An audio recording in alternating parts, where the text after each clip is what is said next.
We have to operate in numbers. We have to, target. I tell you, something that I have here is very fortunate. This particular area is home to a lot of major business owners. Pilot Oil Corporation, BP, British Petroleum, Goodies, for example. There's a lot of major business owners in this area, and I'm the type, I'll walk straight up in and I'll talk to whoever and wake them up. And when you get major business owners involved who have a lot of capital is on our side, and they need to spend it while they can, while the green's still good. And they're upset. They don't tell everybody how they're feeling when they're feeling it, because they're a business owner. They can't exploit their feelings, but you got to bring it out of them.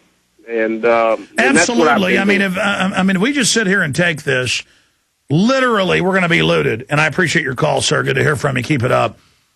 We're going to go to Mark, Bethany, Margaret, and Corey, but I promised to do this, so I want to do it now. In the first hour, I went over the dark seduction, how the New World Order brings people into evil, how they leaked the torture on purpose, how they bragged they were torturing children. And then now they release the White House memos about how Bush wanted to be a dictator and ban free speech and ban the media. Then I have mainstream news, L.A. Times, coming out and saying, oh, yeah, the only way to save the newspapers is to basically ban other people and not let them say they're reporters and have the government license reporters. So I've got all this free speech news I want to go over. I'm going to go over that with Raleigh James coming up. The more your calls are coming up in a moment. Right now, I wanted to play for radio listeners, you'll be able to hear the audio, but for PrisonPilot.tv viewers, this is the extra, one of the extras from my 3-hour film, 911, Martial Law, Rise of the Police State. It's really 3 films, so it's 911, Martial Law, it's Martial Law, 911, Rise of the Police State. Made so many films, can't remember the names of them, but this is really one of my better films, and really breaks, you watch this one film, you basically get the whole picture. This is the very end. The credits have Bush giving this cryptic speech about a dark cult of evil that thrives off human suffering. He's talking about his own people. And then it goes into the extras, the first extra dealing with torture. We're going to play just a few minutes of this, and then we will continue with your calls. And Raleigh James, syndicated talk show host, never heard her. Get ready. She's a great lady, very informative, one of the people that helped wake me up. I used to listen to her in college. Back when I was trying to get into radio and TV, I was listening to her when she was in Austin. But let's go ahead and play part of my film, Martial Law, 911, Rise of the Police State, going out of the credits into the first extra, where they are breaking pro-lifers sitting in front of buildings' doors or on the sidewalk, and they say, get up and walk. Oh, you won't get up and walk? I'm going to break your arm.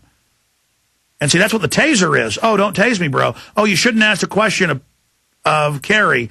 We're now going to taser you as punishment. See, the taser's fine for protection for an officer, but when they're, oh, you didn't walk the yellow line when I gave you an order, bzzz, that's what it's now being used for. Or pregnant women, you argue with me, you didn't move quick enough, you didn't get up off a park bench fast enough. Well, again, they call this pain compliance, pressure compliance. This is one of the extras from my film, 911, Martial Law, 911, Rise of the Police State. Here it is. Behind them is a cult of evil, which seeks to harm the innocent and thrives on human suffering.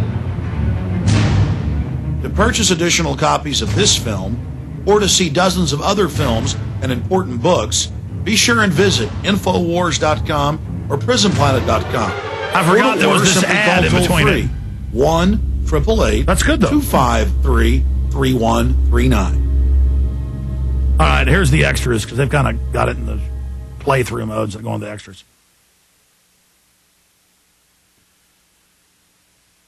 Again, this is from my film, Martial Law, 911, Rise of the Police State. Here it is, the extras.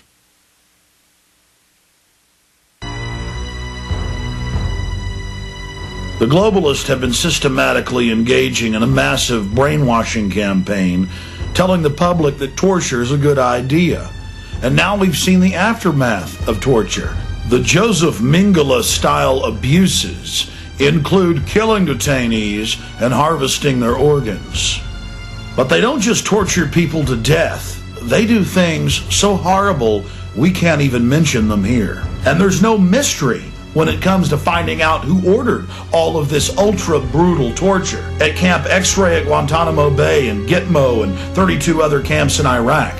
Alberto Gonzales and Chertoff and the rest of Bush's crew openly wrote memos detailing how torturing people unto death is an okay thing to do.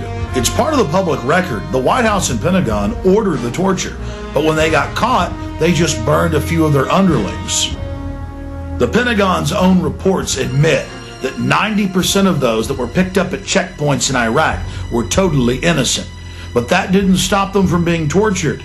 In fact, the Army's own report admits that military dogs were used to bite and frighten detainees, that women were brutally raped, that detainees were beaten to death and sodomized with large objects dripping with battery acid.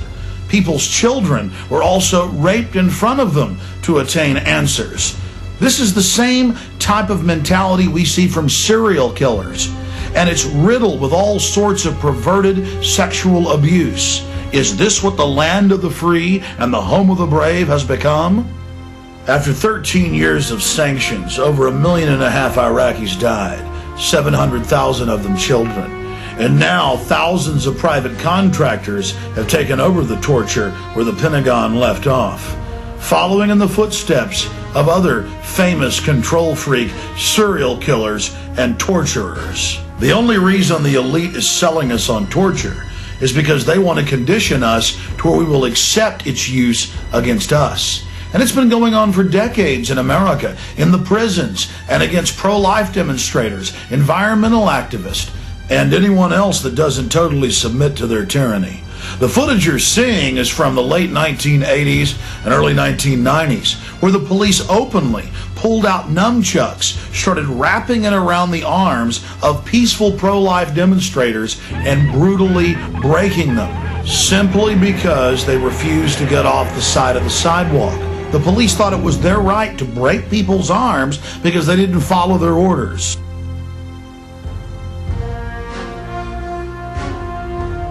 They used nunchucks on the rescuers. This is an illegal martial arts weapon, and merely possessing one in California is a felony. To be attacked with one is assault with a deadly weapon. Never before in the history of America have nunchucks been used on non-violent protesters. This is the gruesome sight of what happened.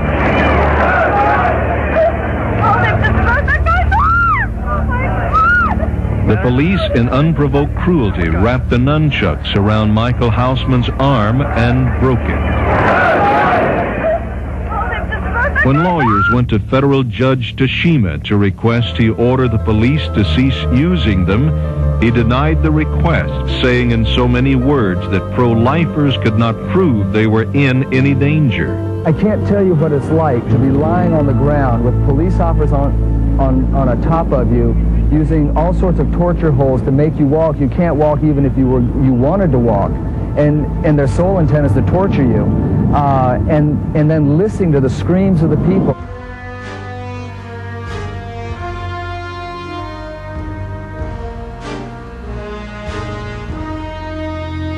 When you bring out riot sticks, it's usually because you expect to see some serious opposition, so you put on helmets and you put on face masks and you carry shields. These policemen were bareheaded. But here it was calculated torture, and the policemen were enjoying the pain. They laughed at the people screaming, and all of us screaming. All grown men, mature men. You couldn't help but scream. What happened was when the two nightsticks squeezed on the wrist, they cut off the nerve ends and the flow of blood, and your hands swelled up to almost twice the size, and they turned black. It didn't matter whether you were a woman, a man, an old person. It didn't matter what your age, sex, or anything, that they were just there. They were going to brutalize everybody. And I think probably to the women more particularly, that they were very angry that they couldn't get a young woman like myself to walk. And I could tell that it was a pride issue. This is an important illustration because it shows us how long this tyranny has been going on in this country. And if they can get away with it with one group, they can get away with it against everybody. The fact of the matter is the establishment and its enforcers have been setting the precedent for a long time to torture women in plain view of the public, to use illegal nunchucks and break people's arms.